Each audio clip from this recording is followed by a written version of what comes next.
నర్సపేట ప్రముఖ వ్యాపారవేత్త బత్తని నాగేశ్వరరావుకి తీవ్ర అస్వస్థత. ఫోన్ తీసుకొని నాగేశ్వరరావు డీఎస్పీ ఆఫీస్కి విచారణకు పోలీసులు తీసుకువెళ్లారని బంధువులు ఆరోపణ. విచారణ సమయంలో తీవ్ర అస్వస్థతకు గురై బత్తని నాగేశ్వరరావుని హుటాహుటిన నర్సపేటలోని ప్రైవేట్ ఆసుపత్రికి తరలిస్తున్నట్లు తెలిపిన బంధువులు.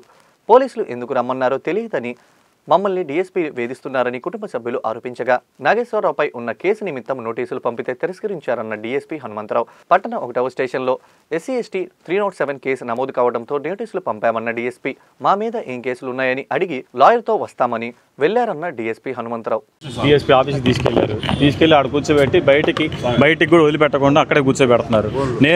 నేను మండపం దగ్గర ఉంటే మా మండపం దగ్గరకు కూడా వచ్చి నన్ను కూడా రమ్మన్నారు. ఏంది కేసు అంటే ఏ కేసు అనేది చెప్పట్లేదు, తీసుకొచ్చి నన్ను కూడా అక్కడ కూర్చోబెట్టారు.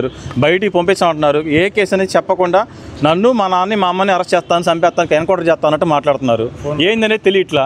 ఫోన్లు లాక్కున్నారు, ఫోన్లు వాళ్ళ దగ్గర పెట్టినారు. ఎవరి చేత మాట్లాడమని అట్లా డీఎస్పీ గారే మమ్మల్ని రమ్మన్నారు. ఆడికి వెళ్ళి కూర్చున్న తర్వాత ఏ మాటలు మాట్లాడారు. ఏ కేసు అనేది మాకు కూడా తెలియదు. కేసు తెలియకుండా మమ్మల్ని కూర్చోబెట్టి మా నాన్నగారిని వదిలిపెట్టలే. ఇప్పుడు మా నాన్నగారు చెస్ట్ పెయిన్ వస్తే తీసుకొచ్చి హాస్పిటల్ జాయిన్ చేయాల్సి వచ్చింది. ఇలాగే 10 సంవత్సరాల క్రితం కూడా ఇలాగే చేశారు.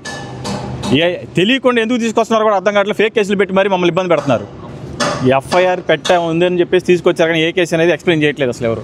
నిన్న సాయంత్రం నాగేశ్వరరావు అనే వ్యక్తి ఇచ్చినటువంటి రిపోర్ట్ని నర్సాపేట 1 టౌన్ PSలో క్రైమ్ నెంబర్ 200/25 కింద SC/ST కేసు మరియు 307 కింద కేసు రిజిస్టర్ చేయడం జరిగింది.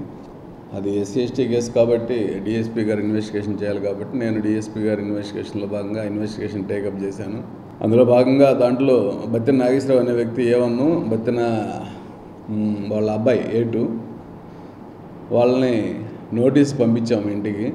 వాళ్ళు నోటీస్ తీసుకోకుండా తిరస్కరించారు. దాని మీద ఇప్పుడు మళ్ళీ సెకండ్ నోటీస్ పంపించాము. నోటీస్ తీసుకోకుండా వాళ్ళు వచ్చి మా మీద ఏం కేసు ఉంది, ఎందుకు పిలిచారని చెప్పి అడిగారు. నోటీస్ తీసుకోండి చెప్తామని చెప్పాము.